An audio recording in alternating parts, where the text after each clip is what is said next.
Ukraine போனா என்ன? இன்னொரு நாட்ட வச்சு இதே விளையாட்ட திரும்பவும் ஆரம்பிச்சுருவோம் அப்படின்னு பிரிட்டன் நினைச்சிருச்சாட்டுக்கு. பிரிட்டன் படைகள் ரஷ்யாவோட யுத்தம் செய்ய தயார். எப்படா தயார்? இன்னைக்கு நைட்டே தயார். ரஷ்ய படைகள் மட்டும் யூ டர்ன் போட்டு பால்டிக் நாடுகள் கிட்ட போச்சு.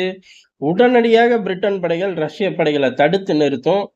சந்திக்கும், வெல்லும். எந்த அளவுக்கு நாங்க தயார் நிலை அப்படின்னா, ஒரு மோசமான நிலைமை. அந்த மோசமான நிலைமையில கூட வெற்றி பெறுவோம் அப்படிங்கிறாய்ங்க. அப்ப என்ன சொல்ல வராய்ங்க? உக்ரைன் ராணுவத்த விட பலவீனமான ஒரு ராணுவமா நம்ம இருந்தா கூட நம்ம ஜெயிச்சுருவோம்னு சொல்ல வராய்ங்களோ? வாய்ப்புக்கள் அதிகம். அதான் உண்மை. காரணம் என்னன்னா, கூட்டுப்படை தளபதி இப்படி வீர வசனம் பேசிக்கிட்டு இருக்காரு. ஆனா மொத்த நாடும் எங்க நம்மள அழிச்சுப்புடுவாய்ங்களோ? ஏற்கனவே ஒரே ஒரு மிசைல தட்டி விட்டு சுனாமிய கொண்டு வந்து ஊரையே முங்கி அடிச்சிருவேன்னாய்ங்களே! இவனுங்க இப்படி பேசிக்கிட்டு இருக்காய்ங்களே! அப்படின்னு ஒரே நடுக்கம். ஆனா, சமமான நிலைமை என்ன? இன்னைக்கு நிலைமை என்ன அப்டின்னா, உக்ரைன் கதறிக்கிட்டு இருக்கு. அந்த நாட்ட காப்பாத்துறேன், காப்பாத்துறேன்னு களத்துல இறக்கி விட்டு, கிரிமியா அதாவது தனியா இருந்த ஒரு தீவு கைய விட்டு போச்சு. அத திருப்பி உன்கிட்ட கொண்டு வந்து சேர்க்காம நாங்க ஓயப் போறதே இல்ல. இன்னும் சொல்லப்போனா, உலகத்த நாங்க ஆண்டது உண்மையா இருந்தா, கிரிமியாவ திருப்பி உக்ரைன்ல வச்சா மட்டும் தான் அது உண்மை அப்படின்னு சொல்லாத குறையா வாய் பேசிக்கிட்டு இருந்தவங்க தான் பிரிட்டன் ஆட்கள்.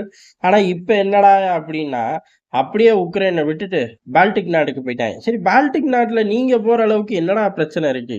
உக்ரைன் மாரியே எல்லாரையும் கெடுக்க பார்க்குறீங்களேடா! காரணம் உக்ரைனுக்கும், ரஷ்யாவுக்கும் என்ன பிரச்சனை? ஒரு பிரச்சனையும் இல்லாதப்ப ஜெலன்ஸ்கிய கைக்குள்ள போட்டுட்டு தான் பெரிய ஒரு உலக யுத்தத்த நோக்கி இழுத்து விட்டாய்ங்க. சரி, பால்டிக் நாட எப்படி போறாய்ங்க அப்டின்னா, பால்டிக் நாடோட இன்டர்நெட் சேவை முடக்கம். அதுக்கு காரணம் ரஷ்யா. அதுக்கடுத்து தரைப்படை வழியாவும் தாக்குறக்கு தயாரா இருக்கார்கள்.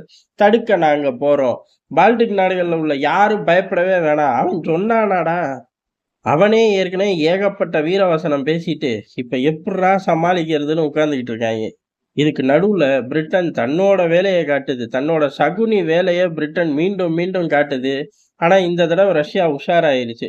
எங்க யார அடிச்சாலும் சரி, பதிலடி அப்படிங்கிறது ஒட்டுமொத்தமா எல்லா பயலுகளுக்கும் தான் உண்டே தவிர, ஒருத்தன மட்டும் போட்டு சாத்தவே மாட்டோம். அதுலயும் இந்த தடவ பிரிட்டன் தான் டார்கெட் அப்படின்னு சொல்லி வெளிப்படையா அறிவிச்சுட்டார்கள். இன்னைக்கு இரவே பிரிட்டன் படைகள் தயார் ரஷ்யாவை எதிர்க்க அப்படின்னா, இன்னைக்கு இரவே பிரிட்டனே இல்லாம ஆக்கவும் ரஷ்யா தயார்.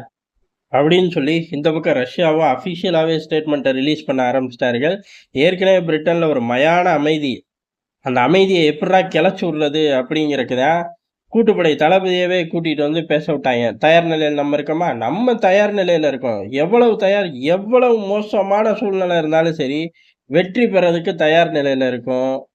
அதுவும் இன்னைக்கு இரவே சம்பவம் பண்ணவும் தயார் நிலையில இருக்கோம் அப்படின்னாய்ங்க. ஆனா ரஷ்யாவோட இந்த ஸ்டேட்மெண்ட் வந்ததுக்கு அப்புறம், அன்று இரவே ரஷ்யாவுக்கு ரகசியமா குட் நைட் ஸ்வீட் ட்ரீம்ஸ் அப்படின்னு சொல்லிட்டாங்களாட்டுக்கு. காரணம் என்ன அப்படின்னா, ரஷ்யாவோட டெவலப்மெண்ட்டுக்கு இந்த சைடு எதிர் டெவலப்மெண்ட்டே கிடையாது. இவ்வளவு ஆக்ரோஷமா பிரிட்டன் போகும்போது, பால்டிக் நாடு என் தலைவன் வந்துட்டான் அப்படிலாம் ஒண்ணும் சொல்லவே இல்ல. அவன் எங்க பேர தப்பா சொல்லிக்கிட்டு இருக்கான். நாங்க இல்ல அது அப்படிங்கிற மாரி அவர்கள் உட்கார்ந்துகிட்டு இருக்கார்கள். 3ஆம் உலக யுத்தத்த ஆரம்பிச்சே தீருவேன் அப்படின்னு ஒரு மனநிலையோட பிரிட்டன் செயல்படுதோ அப்படின்னு தோண ஆரம்பிச்சிருச்சு. யாருக்கு? நமக்கு கிடையாது. ஐரோப்பால உள்ள நாடுகளுக்கு எல்லாத்துக்குமே.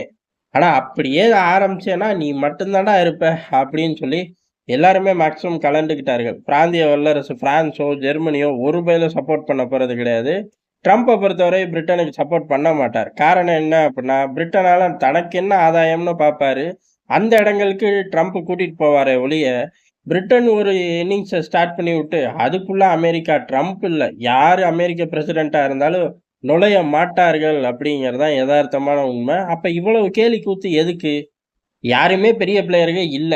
பிரான்ஸோ, ஜெர்மனியோ, அமெரிக்காவோ. நம்ம அந்த இடத்துல இருந்து நம்ம தான் உலகத்துக்கு பெரிய அண்ணன் அப்படிங்கிற டைட்டில வாங்குவோம் அப்படின்னு பார்க்குறாய்ங்க.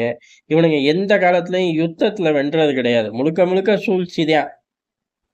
அந்த சூழ்ச்சியையும் தக்க வச்சுக்க முடியாம தான் ஒவ்வொரு நாட்ட விட்டு பிச்சு எறிஞ்சு ஓடுறது. இப்ப கூட பல தீவு நாடுகள கண்ட்ரோல் பண்றது யாரோட உதவியால அப்படின்னு கேட்டா, அமெரிக்காவோட உதவியால தான். அதனால அண்ணன் அமெரிக்கா தான். தம்பிகளா இருக்க கூட பிரிட்டன்லாம் லாய்க்கு இல்ல. வேணா உலகத்தோட சகுனியா இருக்க பிரிட்டன் லாய்க்கு. அந்த டைட்டில வேணா எடுத்துக்கிட்டு நிம்மதியா போய்க்கட்டும். நன்றி, வணக்கம்.